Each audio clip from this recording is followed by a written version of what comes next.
Well, hey, Ryan.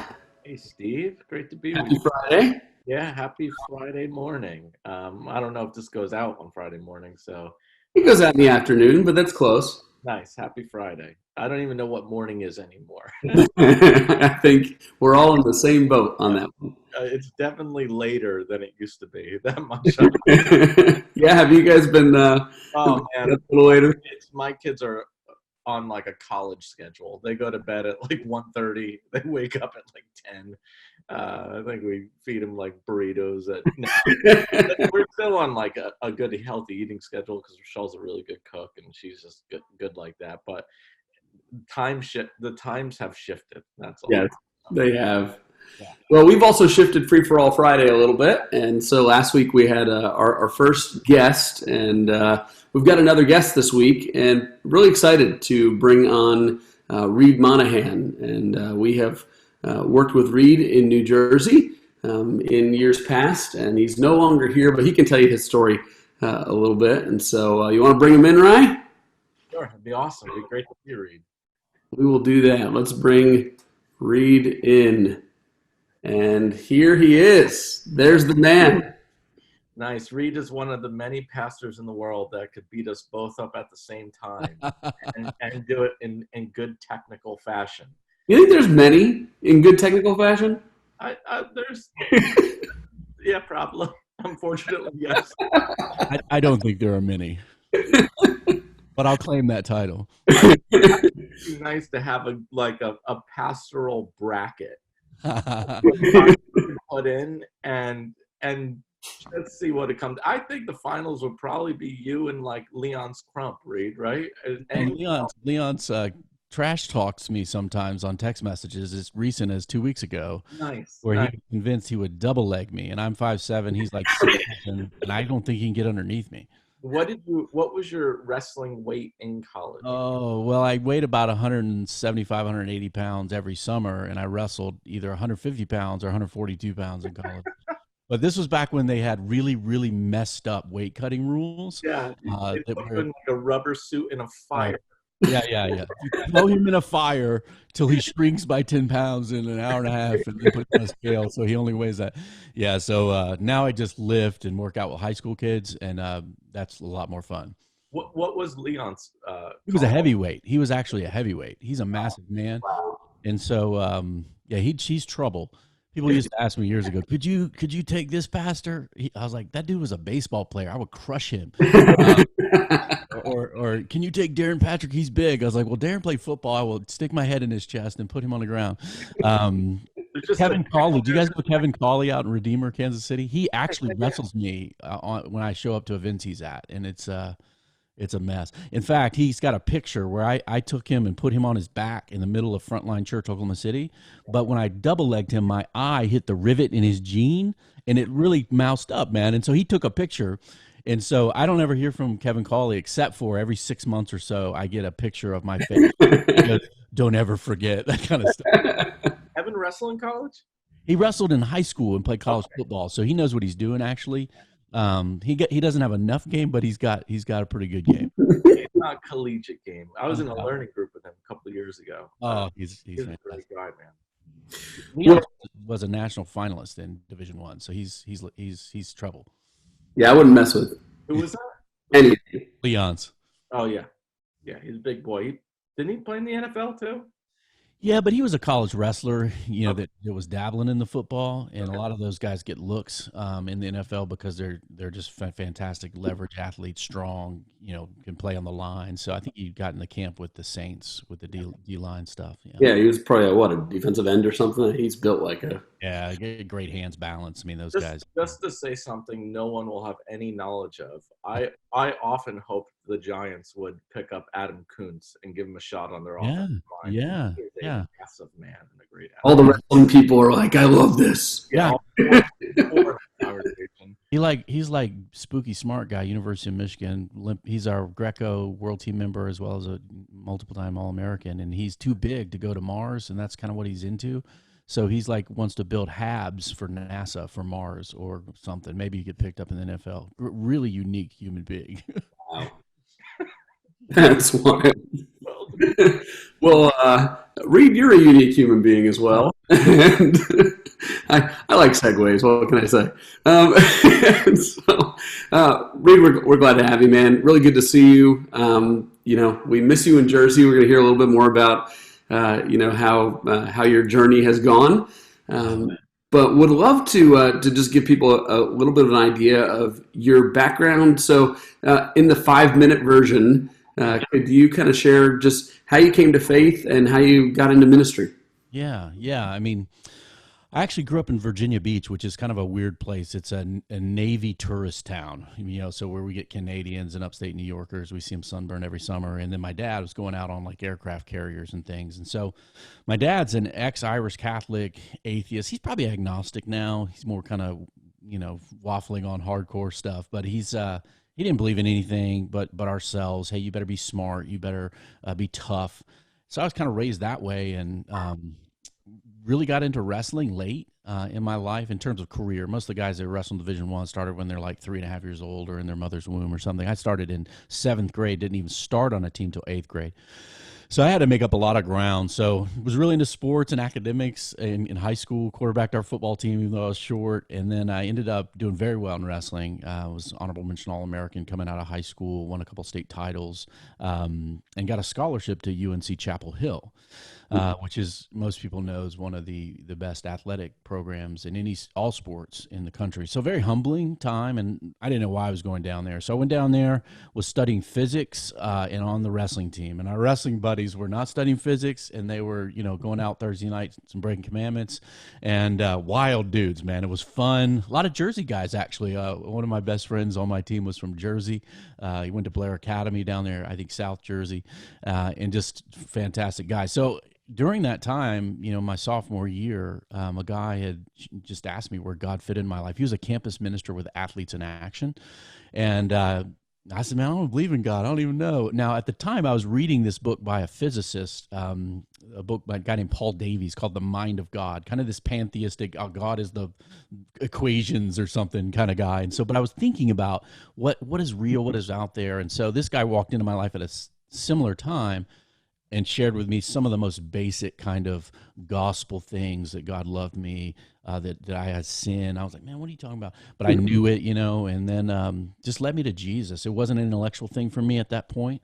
I had a lot of questions afterwards, but God grabbed a hold of me, made me alive, and put me on a trajectory. And so at that point, we started seeing many guys on our wrestling team convert, as well as recruits that were coming in that were strong believers, like solid men. And so we had one real Christian before I converted on our wrestling team. And then by the time I graduated, half our team was like serious, man. In fact, the coach was like, I'm going to put y'all down there so y'all can have your revival meeting and stuff on road trips, right? And from there, I met my wife, Casey. She was playing for UNC with Mia Hamm and that whole crew. She's got 2 national championship rings. I fell in love in women's soccer. I think they won like 15 national titles in a row, something stupid like that. Yeah. Man, I fell in love instantly. I had more work to do on her end because she wasn't convinced right away. But sealed that deal later. And so that's kind of how I came to faith. And then we stayed in the sports world for 8 years with Athletes in Action on staff there. We served a year and a half at the University of Kentucky, which for a UNC guy was like purgatory. They worshiped basketball more than our school did, and had no wrestling team. I was like, why am I at this place? And then we went to Virginia Tech, and we're there for 6 years. My wife and I had a wonderful run serving and working together. And it was during that time I was also a regional director for that ministry for the Ivy League and the North Atlantic. So all the way up, so we had a guy at Harvard, Yale, that kind of thing, Princeton. And in 2003, I helped one of my friends open up Athletes in Action at Rutgers University. I was a regional guy. He was coming back from Kazakhstan as a missionary to sports world over there. And that was my first connection kind of with ministry, at least. And I knew Jersey guys from wrestling because Jersey's really good at wrestling. Ryan can tell you about that. New Jersey is really good at wrestling. Is your son still going at it? Is he still? He's still wrestling. He's still wrestling. I mean, everything's canceled. So yeah, he's not wrestling in you. No, he's not wrestling right now. But wrestling dad right now. What's that? He's wrestling dad right now. Yeah, and it's this awkward. Because I know Tommy wrestles too. Yep. We're in this awkward season where he's almost big enough, and yet every once in a while, all my weight will wrongly be on him, and I'll almost break his leg. Yeah, you don't want to break his femur. Yeah, like he'll tie me up in some weird leg thing, and I never wrestled, so I don't know what I'm doing, and I just like try to roll out, and like nearly snap his leg.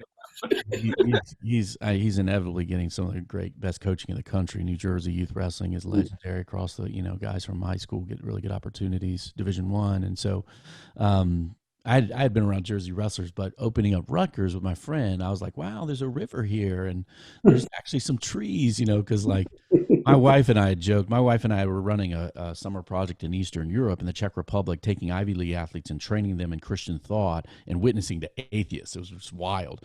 And my wife was like, yeah, she grew up on a farm in North Carolina. She's like, I'd rather live in Eastern Europe than like in the Northeast. She totally didn't know what she was saying, but that was her perspective, right? And so I remember first time seeing Rutgers, like, this is sweet, man. I like this up here. And so then that came around back to our story 4 years later when we were praying and wrestling through some church planting decisions. Yeah. And, I want to hear a little bit about, how you got up here, but, when, why don't you just share? How did you make your way up to Jersey? It was the last 10-year arc of ministry. Yeah. I mean, I transitioned from campus ministry, which I still love. I do some of that now, actually. And I never thought I'd leave Athletes in Action. It's kind of my spiritual birthplace. I had so many friends and connections. The way I saw the world, started reading the Bible more, and you start seeing the church just massive in the mission of God and the plan of God for the ages. And you're like, wow, we should be more engaged with this church. And my question was, could the church be as wildly evangelistic, but yet be the church who cares for the sheep and, holistically? And so that was a big question I was asking. And so I got actually called by one of these, these Christian headhunting kind of things, who connected me with a friend of a friend who was hiring a kind of college young adult pastor in Nashville Metro. And I got recruited in, and that's a funny, long story. Guy showed me the Seabiscuit movie where the old guy pulls his horse next to the young guy and said, hey, I want to see you go. And I'm crying because, I really have a dad relationship. And like, yeah, I'm coming. So I go to this mega church in like the Bible Belt area of the world, which look, man, I grew up skepticism, and like I passed 13 good churches from my home to my office. Not like buildings, but like ones. Oh yeah, you could go there. It's like a good place. And so I was just a misfit for 4 years there, and just going, what am I doing? And I ran across some guys that I knew who were planting these churches with theological vision, but yet really loved people that were far from God. And not just like, oh yeah, he got baptized when he was 8 and got rebaptized 3 times when he was 28. But people that just had nothing to do with the church, and they were really going for that with people and loving lost people, man. And that's kind of my heartbeat. And so I was like, man, I got to plant churches like that. And the question became, where are we going to do that? And at the time I had a friend named Garrett Kell. Garrett is kind of become a little bit Christian famous as of late. But Garrett and I were looking to plant together. I was kind of mentoring him in some relationships. He was engaged, and he was like, hey man, I'd love to learn how to be a husband and a dad from you. And so we were going to plant together. That didn't work out for some things in his life. You just Google Garrett Kell Gospel Coalition. He'll tell his own story. He mentions you in that story. Yeah, he does. I mean, I'm on the down low. He's kind of, I'm the Gospel Underground. Garrett's in the Gospel Overground. But he's a wonderful friend. I love him dearly. So he couldn't go. In fact, we were in New Brunswick, New Jersey when we realized he couldn't go and do this. But he and I started asking the question, where should we go? And so I didn't want to go to a place where I passed 13 great churches on the way. And so if you look at demographics in the U.S., the Pacific Northwest, the greater Northeastern U.S., in terms of like Bible believing Jesus is alive, risen from the dead stuff, it's just lower in those population areas. And so I loved, witnessing to atheists in the Czech Republic. I love cross-religious dialogue that's both thoughtful, respectful, kind, but clear. And I said, hey, man, what about my friend? My friend's doing Rutgers Athletes in Action back 2003. This was 2007. We were making this decision. What about Jersey? He goes, whoa, I never really thought of that. But he had an instant kind of desire for the Northeast as well. So we began to research it. We had to take a vision trip because my wife was nervous, right? She actually rode the train from Newark to New Brunswick by her own fiat decision. Like, I'm going to ride the tram, do the whole thing. And my wife was the most successful at witnessing to people in New Jersey of anybody in Jacob's Well. She's fantastic. Always show up with people to holiday, Christmas Eve, Easter, with people from other religions, and just fantastic. But she was nervous, so she had to check it out. And she got off the train and said, "Hey, look, here's the deal.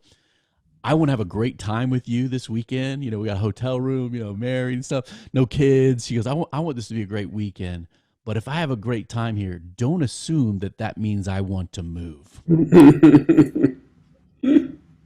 And then this is the crazy thing. We were laying up in bed, and you guys have had these marriage conversations where she wasn't doubting me, but she was just not sure about some things. She goes, "Okay, we move here, then what? What do we do?" Because we knew one guy in the whole state of New Jersey at the time, and so I was like, "Well, everything we ever did was a startup." She goes, "Yeah, but we went into an athletic department, or we started a ministry at this large church.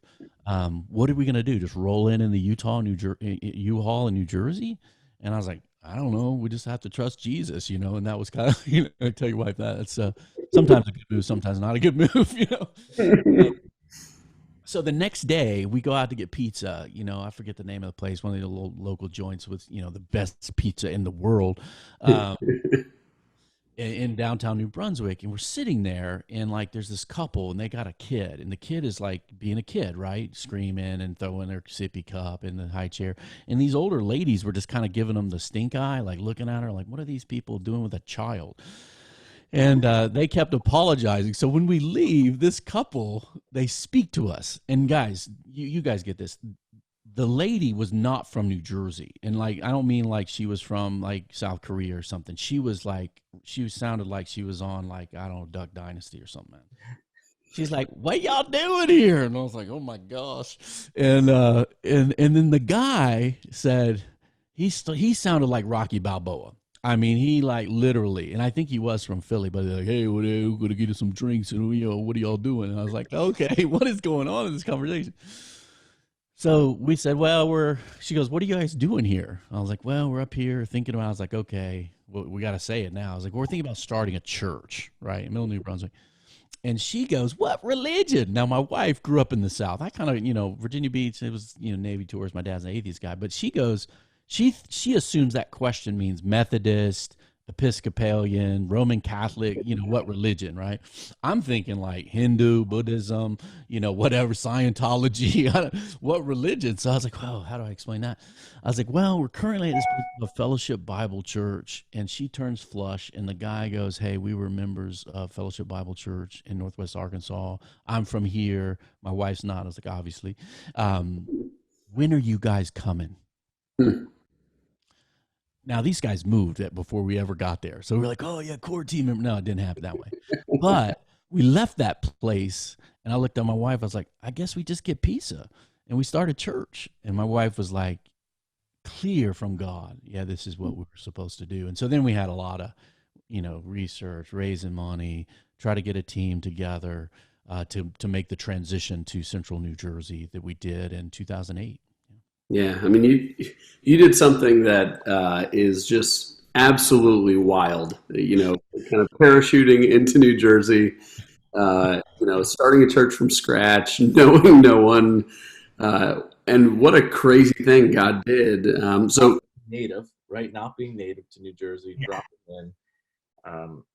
Rutgers University, right, is like some of the target. It was awesome. Yeah, and so. People like to say, like, we had Princeton students and Rutgers students in mass in our church, and people are like, "Hey, Princeton students must be hard." I was like, no. There's way more like believers at Princeton than Rutgers, that's for sure. And that was part of the vision for sure, to reach young people for the future of movement kind of in North America. Yeah, and I mean, what God did through that call that He placed in you guys, and your wife, to say, "Hey, this is confirmed," is huge. So through that, and if you've been around Emergence, you probably heard at various times. I mean, Reid's been around Emergence as well and shared. But through that work, God began a church called Jacob's Well, and Jacob's Well is a thriving, awesome community that Jesus is the center of today. And now that's all still going on. Yeah, they're doing well. We just had a 10-year celebration with them in February. Just delightful. Several hundred people from different places of the Jacobswell diaspora all around the world came back, who have been involved in various points of the narrative, and we're just proud of them. And just to see how they're flourishing in the hand of God has been an encouragement to us for sure. It's awesome. Reid, you're no longer in Jersey though, so I'm not. Real quick, Reid. So when you transitioned to take the next step, and you placed Scott in as the lead pastor of Jacobswell, did Scott come to faith at Jacobswell? No, Scott actually moved to the area the exact same time we did. He's from Long Island originally, and then went to Cornell undergrad, so he's smarter than us. Princeton grad school, right? He went to Gordon Conwell Okay. for graduate school, and then was transitioning to a campus ministry in Princeton. Literally moved the same time we did. And there was a young couple who was in Nashville with us. I did their wedding, helped the guy walk out of some really hard stuff. And he was a Princeton graduate, and his brother was still there. And so we had this connection and met Scott pretty early. And he was in the core group second week, I think. Yeah, and just was always like I was the primary preacher teacher, but Scott was always in the rotation. We had a very flat. We had a lot of guys preach. This is debated. You guys know amongst church folks of whether or not you should, is a church a teaching hospital, or is it just like put the really good guys up? It's both, but Scott was a really good teacher from the beginning. Loved by our church. The transition was made smoother because of his presence all along. And he's very different than me, and that was kind of a conviction I had, is that Jacobswell needed a pastor teacher, and I'm more kind of apostolic, evangelistic kind of guy. I want to go run and get in trouble, and I think they really needed someone to care for the sheep well, and so that made the transition even easier. So yeah, but I'm not in Jersey. It's weird. New Jersey is a massively transient place. I don't have to tell you guys this, right? You guys are natives long term, but you see people, they come and go from all over the world, really. And people have assumed, right, like that I was happy to leave New Jersey. And this was kind of like one of the assumptions that we didn't even know how to address when we were leaving our church, because I literally about died inside, particularly for about a year to 18 months afterwards, just being so sad, because I love New Jersey people. I love New Jersey culture. I fit in easy. It's a pocketed culture that's very close, but seems cold, but it isn't. I got that early, and I love it, man, and I miss it every day. People are like, oh, you want to go get those cheaper property taxes? I'm like, no, this was just, we were convinced that I felt like a rat in a maze, and everything said that it was time for me to transition Jacobswell. And my wife was so hands-off in that decision. A lot of people in our church were like, well, Casey wants to leave. And she never once asked to leave. In fact, when we were wrestling with the decision, I had to say, hey, are you okay if we like move some, south, closer to your parents? She goes, oh, I'd love that, but I would never say that because I don't want to unduly influence you. And I was like, man, if I can't do this to make you in some way flourish more, be better, it'll be really hard for me. So Casey's mom and dad are Christian people. When I got married, I got a dad, which is shockingly beautiful for me, because it's unbelievable, my father-in-law, how good he is to me. And they're about 2 hours from where we are now. And so when we transitioned, there were certain things that I felt like I needed to do in the kingdom that are eclectic and weird. We may get into that. But the question of where, one of our elders, and who's on my board now of my ministry, Manoj Thomas, his family's all in New Jersey, generations, right? Grandmas and all that stuff. And we had never been near Casey's family with our kids growing up for over 20 years.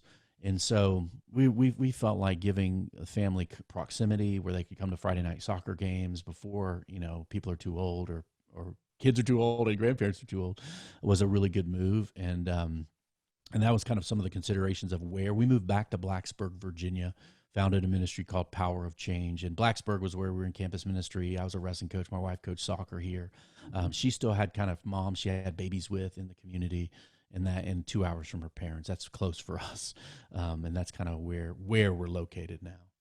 Yeah, and I mean, you're a uniquely gifted guy in a lot of ways, and unique experience. But what you're doing now kind of flows from a lot of those passions. What is it the Power of Change does now, Reid? What I'm doing? Yeah. Power of Change really became a wrapper to put around some of my passions. I interviewed older mentors about, hey, here are the things that I care a lot about, and a lot of it came back to men, the next generation, young people, dads, apologetics, and helping the church engage well in kind of post Christendom North American culture. So those things don't go together easily all the time. Like, hey, start a family ministry, start a thing for youth evangelist, or start a Ravi Zacharias thing. And so Power of Change is a wrapper around the things that I care about and things that I feel like I do adequately. Sometimes I feel like I'm terrible at all of them because I don't specialize enough. But that Power of Change has a mission to impact and influence the coming generation in post-Christian West. That's kind of our mission. Now, what we do got more and more defined over the last 4 years. And so now I can say it easily. We support and strengthen local churches, and I do that several different ways. I share the gospel with young people, so I'll do youth evangelist. I speak at university campuses still, and then we help thoughtfully engage the culture, and we do that through some Christian thought apologetic stuff, through our podcasts and things like that. So in the first lane, support and strengthen. What's the podcast for folks who want to check that Yeah, out? our podcast is called The Gospel Underground. And that comes from a conviction that Christian ministry is best done from underneath. In other words, service, choosing to be unknown, choosing the lower seat on purpose, coming alongside others. Like I love coming alongside pastors, churches, campus ministers, and making them better, and making their ministry flourish. It's a hard thing to market or promote, but that's kind of the way we kind of focus. And the Gospel Underground is an outflow of that. I mean, I'm even praying about rebranding our whole ministry, the Gospel Underground. I can get you guys' opinion when we hang up on that. But yeah, so support and strengthen churches. I'll do a lot of training and equipping at local churches. So I do men's retreats. I do things for dads. And I coach and train church planters. That's a part of my story that I love. I've never pulled out from that. I serve one of the Acts 29 networks as a director of assessments, and I'm involved with that movement around the world. So that's the first lane. Second lane is like I've done youth apologetics conferences. I've done some high school events. I did middle school speaking events, which I didn't think would be effective, and it went well. And so that's the second lane. And the third lane is like I really do. Ravi Zacharias and Christian philosophers and thinkers thinking through integration. How do we speak here now? I want to both do that well and then help churches do that well also. Yeah, and you mentioned Acts 29, and that's for those that don't know, where our paths started to overlap and cross when you came to Jersey and started a church here, and also had a passion for seeing new churches be born. And that's something that you've always been about is developing new leaders, supporting new churches and church plants. And so when we first met you back in the day, I guess this was 2000. What do you think it was, Reid? I think I met Ryan maybe 2008, and then we started overlapping a lot at regional events about church planting. But Ryan reached out to me. I'll just assume that it was because he wanted to be my friend, and really early on. And we met at Chipotle, I think at Bridgewater Commons, kind of halfway between where we were and where you guys are. And just befriended me, and then you guys were coming as a young adult thing and becoming its own church and all that, and so we walked together. That I really had a calling to help more than our church that we were planting, and so we did those things in parallel. Sometimes I think, well, we could have grown faster, bigger, better if I just focused on the one thing, but we were helping a church planting network in New Jersey kind of get going, and so you guys and us were a big part of that, and that grew for I think to about 11 or so. I know there's some have come in and out since then, but that was a privilege to coach those guys, and I'm still friends with them, and I serve those churches now. I've been to New Jersey multiple times in the last 4 years. Been with you guys on Sunday morning or in the video thing. At least you guys know how to do that already. Like some of my pastor friends, like I got to preach to a camera. So yeah, that was kind of a dual calling, and then I was on a Northeastern leadership team for years with the network as well. Reid, as you kind of travel around, you get to kind of see a good sweep of how God's at work. What's encouraging to you right now as you look at kind of the Christian world as you get to travel, and where do you think, man, the church is still got a long way in these issues? There's there's this phenomenon, Ryan, where we work in certain circles, and you guys lead a sizable movement. And so I know I think you've changed your mission, so I don't want to quote the old one about plowing or something, but um, We haven't changed our mission. oh, you're still plowing counterculture. Okay, good.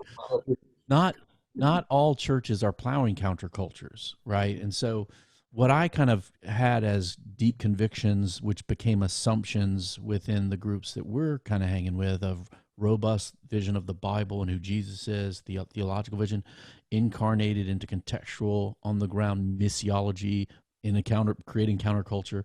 Um, that has not taken root quite as much as I would have hoped in North America. There are still some places you walk in like, wow, I'm in the 70s or 80s, but not the 70s and 80s that were like, Jimi Hendrix and stuff. It's like the places that aren't touching the world, or in a way. So that's that play between worldliness, which is ungodly, right? Hey, becoming like the world. A lot of churches chasing relevance get into that pot. But at the other time, if you don't overlap with people and culture, connecting and communicating becomes very hard. Yeah. What's tough, Reid, is those guys publish so many books I that, know. a lot of young guys will get really excited about it, but Yeah. that model of church, there's none thriving in New Jersey. Right. Trying to be like an old outpost that really doesn't exist anymore. Well, how does that happen, Reid, for you as you think about that? How does that happen when you have people with such robust theology? Yeah. And who have thought through their theological stance, super well, and have, dived into it super deep and can explain it, and really it's at the heart of who they are, and yet so removed from being a practitioner of a missionary. Yeah. There's a huge problem that I think everyone will experience. It's unavoidable. And I mean that from the most churches you might respect the most. There is a constituency missiology tension that will always exist. Hey, I got to take care of this and these people and what they want. Or like this America, right, man, free market religion. Or they're going down to church awesome down the street with a fog machine. They're going to leave us, right? And so people get trapped and they focus on, hey, I don't want to lose what we have. This is good. We should care about these people, which is absolutely calling in the Bible. Shepherding these, being under shepherds, not compulsion, willingly, not for gain, to care for people, teach and instruct, disciple.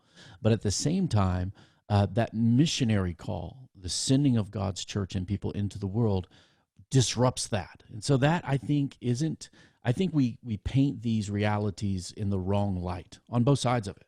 Either we feel threatened by the young guy who wants to go out and change the world, or we think that these are the old fogies that need to be left behind. This is a terrible thing because God puts these things in tension, this traditional move versus the innovative move.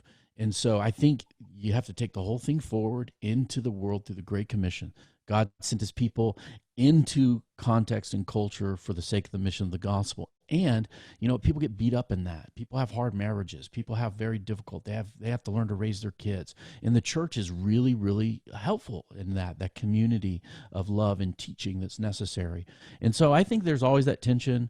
We can't blow up either side of it. We have to move it as leaders. And I think the wiring of pastors really influences what people do with that tension.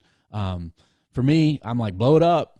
Like, let's go get people like me who are watching Christian TV, who don't care who is got the blog or who's got a Crossway book deal. Don't give a crap about that. And so you got to find your place. For me in the kingdom, mine's I think there's more influence that I can do from a shed and then being amongst people of the world, while remaining a Christian, right? I'm a robust, faithful Christian, love my wife, kids, all that, than I can by being kind of like Pope of the evangelical world. Mm. That's why Jersey was a nice fit for you. I love Jersey. Yeah. There's not too much I don't like about Jersey. Now, when I'm up in Jersey, I like the traffic where I live. I'm in a college town now in the mountains of Southwest Virginia. The taxes are lower, the traffic is less, but man, the people in Jersey are fantastic. A little wild. I just felt like a puzzle, right? Like, oh, this guy's give me this, I give him that. And then you got all the beautiful international diversity, which our church was founded to be a transcultural community. And that's just flourished there too, which is, I miss that, because our church isn't like that today. It's been hard. My kids don't, always, when we were in New Jersey for the 10-year Jacob's Well anniversary, went there on Sunday. I preached there again. That was hard for our family. We were heartbroken for a week, man, because we love it. We love it so much. It's where our kids grew up. But my wife is doing well. The whole family thing has worked here, and I really travel. Well, I used to travel a lot. Now, nobody's traveling. All my stuff is canceled. The next year or so, I'm rethinking through a lot of the paradigm I've been serving in. Wow. Reid, you talk about Gospel Underground. If you could get 10 pastors in a room, or 100,000 pastors in a room, and say, here's 2 or 3 things I wish pastors would go after or stop going after, that would be really powerful. Yeah, I think for me, a story probably will help that. I've been doing seminary for going on 20 years, not continuously, but 2000 I took my first class. I'm doing Hebrew right now. Lord willing, I will graduate with an MDiv in applied apologetics in May. And I'll just chime in that you are no academic slouch. You ask Reid to write something, you're getting like a 10-page white paper. You are a white paper. I just put one out on fear and anxiety. If you guys are interested, it might be helpful to your folks. Thanks, Ryan. It's an interesting thing. I was in a introduction to pastoral ministry maybe 2-3 years ago. I took intro to pastoral ministry and introduction to preaching like 2 or 3 years ago. The teacher was a 30-something-year-old guy. I'm going on 48, and wonderful guy, and he got on this Christian celebrity soapbox. He just was ripping into Christian celebrityism, right? Like, oh, this is my guy. I follow him. I read the books. I go to this or that, whether it's T4G or Exponential, whatever, right? And so I was like, man, I'm feeling this. I like this. This is what he's cooking right here. And so he gets to the end of this thing, and I was like, wow. I was like, so what are we going to do about that? And he's like, what do you mean? I was like, well, how about we just leave all that stuff and not be involved with it at all? He goes, what do you mean? I was like, don't go to those type of things, go to things that are actually ministry stuff, And he looked at for a second and he said, yeah, but I met with Jesus at T4G in the balcony with like 10,000 people. And I'm like, well, praise the Lord. That's a way. I'm not against that way. It's a way, right? Exponential is a way. But if we want to take an approach that's not over the top power moves, be it politically or just through evangelical power, you have to intentionally not do certain things. And I don't know, some people are willing to do that. There's a hard edge to intentionally pursue obscurity. Specifically as you're growing and becoming more influential. And I'm sure you guys have wrestled with that.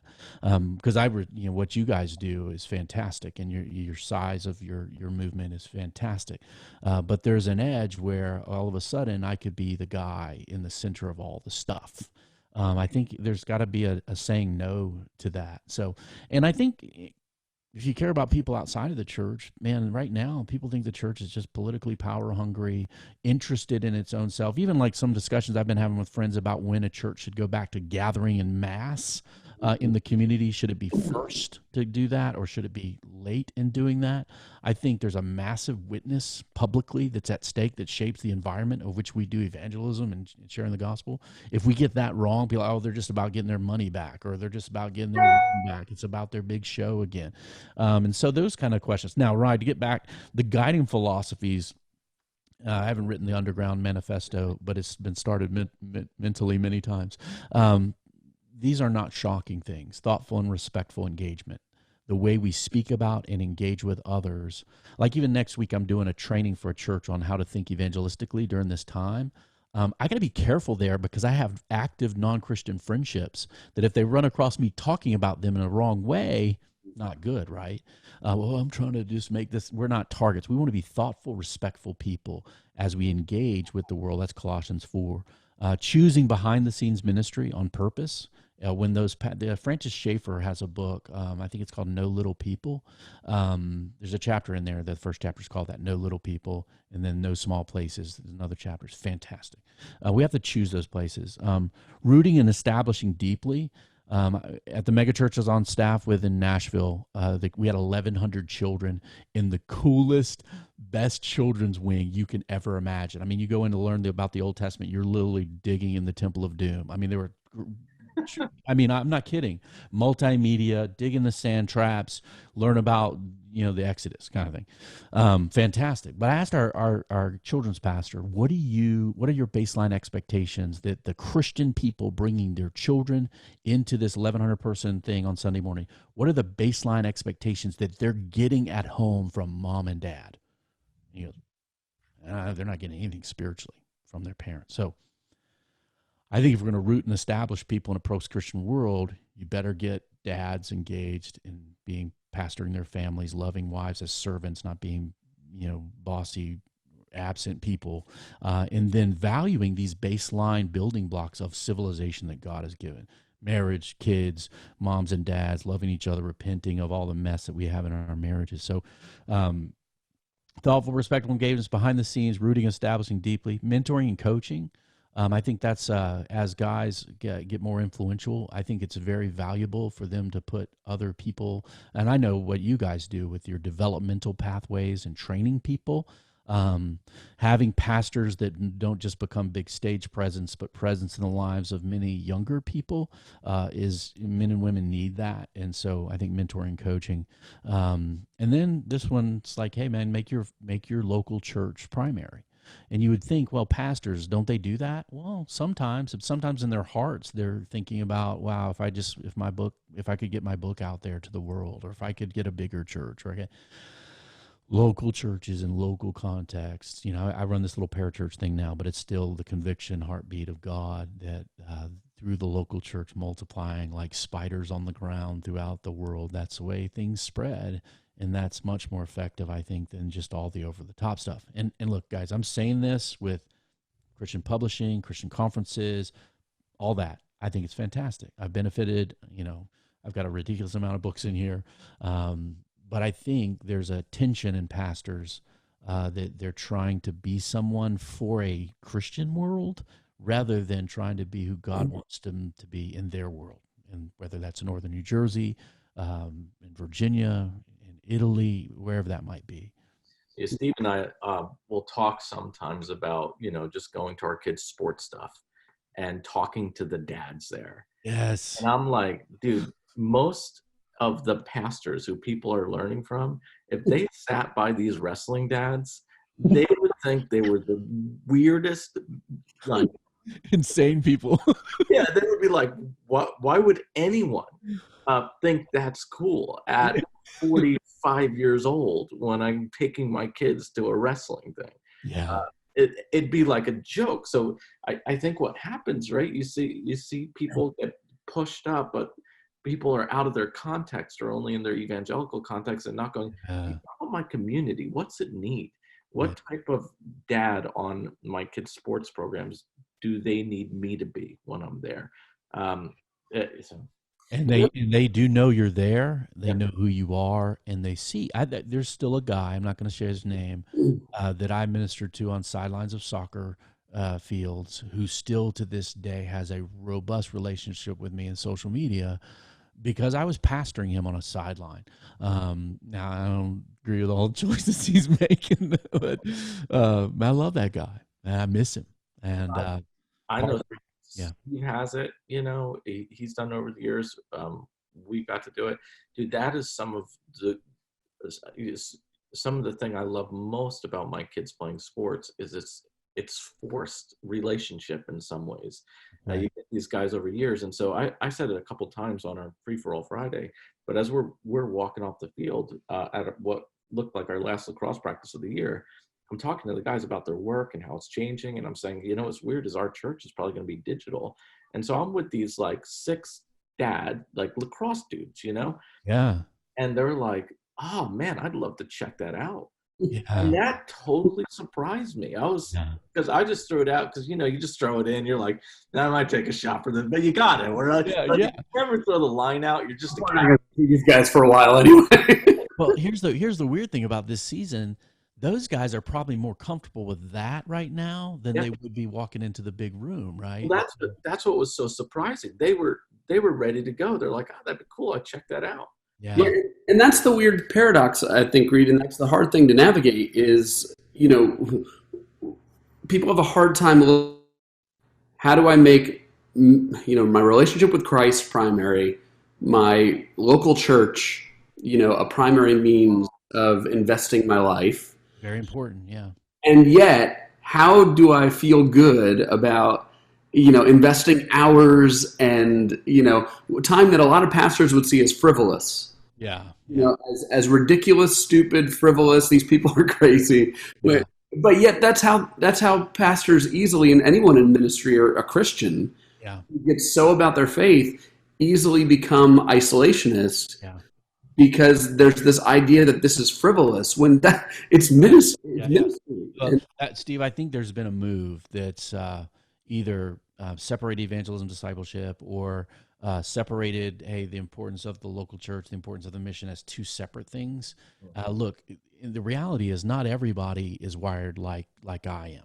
And not everybody's wired like, Suzanne in the children's wing, who's just loving these toddlers, right? Whoever, random name. We've got to embrace that whole picture.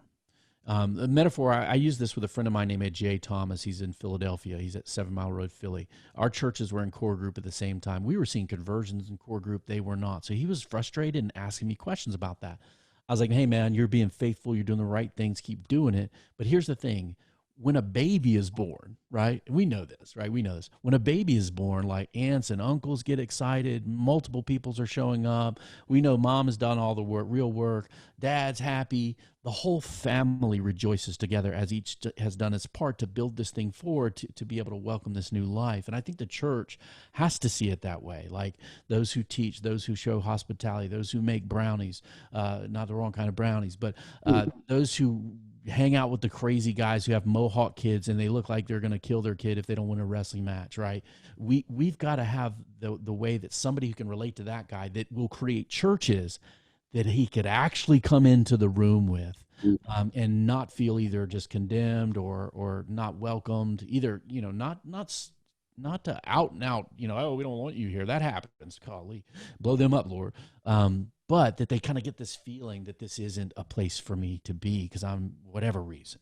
And I think that hospitality move, that teaching move, because we have to teach well to maintain the gospel, right? We're Bible guys, as well as the evangelistic move have to come together.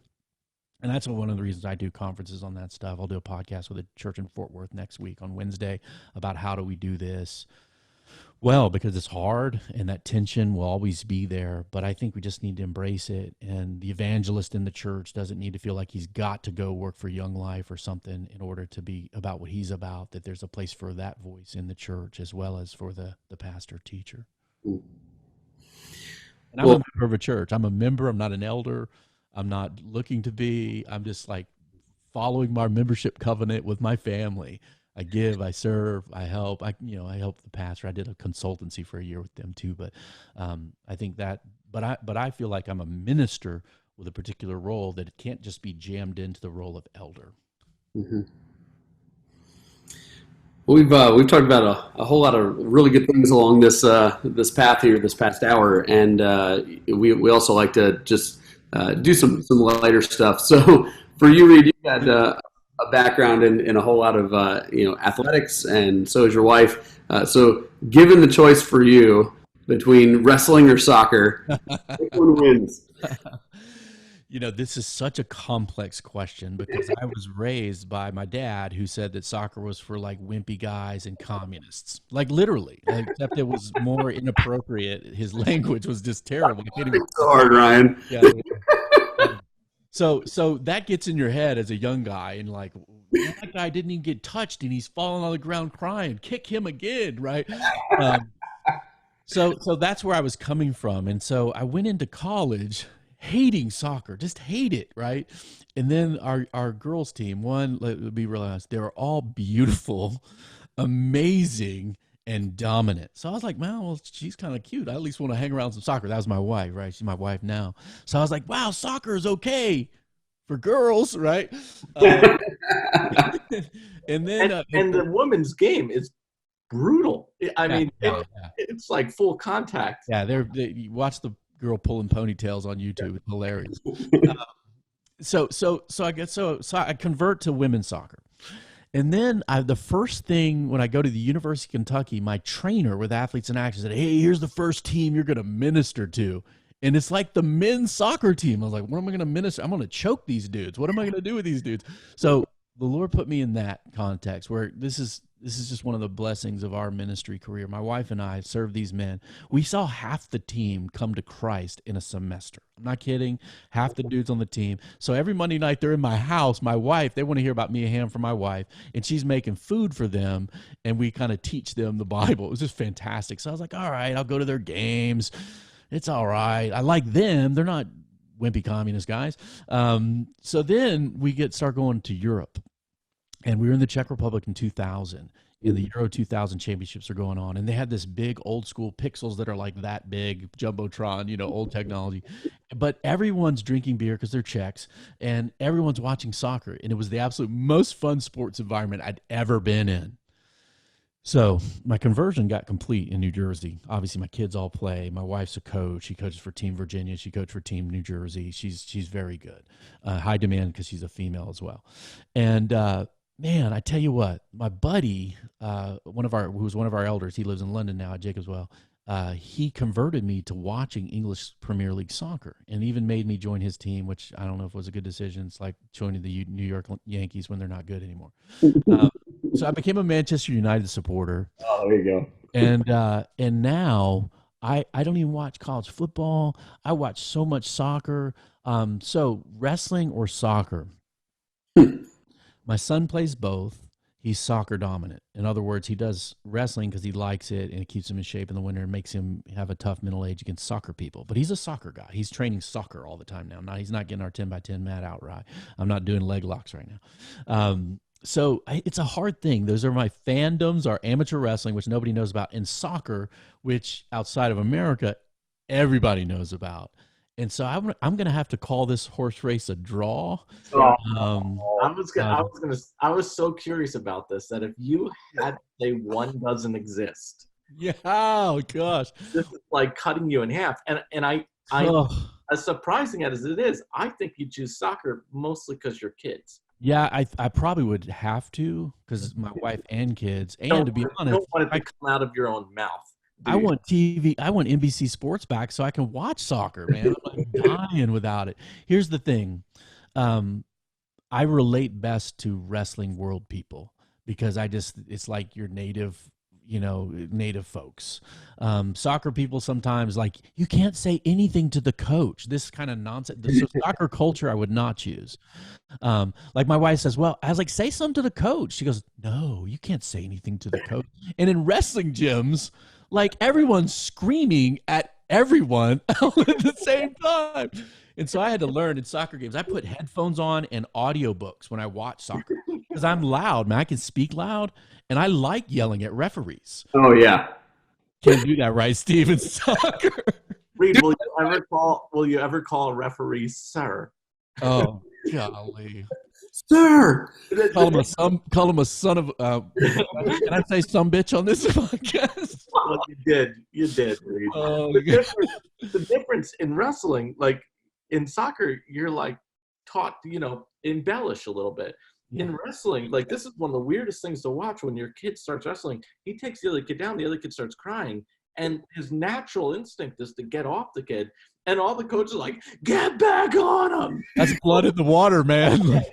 So, like, let the ref stop it. Even if it was crying or broken. Oh. In wrestling, if you're hurt, I've actually popped knee ligaments, not all the way torn, but popped them loud in matches. And you don't want the other guy to know because, like, if he knows it's like shark blood in the water, he's going to kill you physically, and you can't protect yourself. So this all falling down and acting hurt in football, world football, I just still want to kick those guys. Yeah, I mean, it's why I started, to your other point, Reid, it's why I started taking photos of soccer matches, which I started using to serve parents. But when I'm behind a camera, I won't yell at the referee. And I'm not tempted to, like, yell something at the coach or, so, like, I keep myself out of trouble, and I get to serve the parents at the same time. And you don't get involved in the politics where, Yeah. like in Jersey, every spring, all these kids are going to move clubs. They're getting pushed by clubs. They don't do it, but they all do it. And like, I don't want to hear the negativities because it makes me negative. Like, are yelling at our coach. So I usually stand, if my kid's a striker, my oldest was a striker, I stand where the offensive side is by myself with headphones in. So I don't get in trouble, man.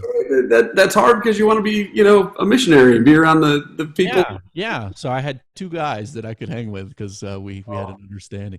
There were truly with our club FC Copa. They were playing at the Rutgers Fields on the turf there. We had a fist fight break out between parents. Man, it was wild. That's crazy. Yeah, no joke. They can't say nothing to the ref. Oh, well, Reid, thanks, man. Thanks for spending some time with us here on a Friday. Hey, thank you guys. You guys have been genuinely friends to me as a person, as a Christian man for years and years, and I've greatly appreciated that. And even all that you do through a messy networking kind of structure to continue to care about church planting in New Jersey and the Northeast is great value to me as a person. And my heart's not left the Northeast. If I get any opportunities ever, it's always yes to go there. And the other thing is I don't require fees to do things. We're trying our best to keep that model alive too, so we can serve and offer the gospel and help to others without being a burden. Well, man, you're a blessing to us, Reid. Your leadership and just your ability to reach people who don't know Jesus. One of the things I was talking to Scott about is he's like, man, Jacob's Well has done so well evangelistically, but we sat down one day and felt like, hey, did Reid reach all these people to faith? And they're like, we got to step our game up. And so that was a big challenge for them when you took your next step, but also your leadership and just organization, the way you serve pastors is a blessing. So thanks, man. And one of the coolest things, Reid, is just when you reflect back, as we look back, we've had the privilege of being involved in a couple church plants, hands-on, seeing churches planted. And without your investment in the network here and in bringing people together, I don't know that those would have ever happened. And, so really, really thankful for you and for what you've done here. And for all of Team Emergence, I know they probably know this, but Emergence invested in us relationally and financially. Like when we bought our little old daycare center, your guys' gift was a wonderful kickstart to making that place into a place where we could welcome people from our community. So we're thankful for you and your generosity over the years. And next time I'm up, can't wait to see if you ever have a hole in your pulpit rotation before you get back. I got cameras and stuff, so let me know. Nice, man. Well, that'd be awesome. Thanks, man. Well, have a great one. Yeah. And see you soon. Thanks for tuning in, everybody. Thanks for having me on.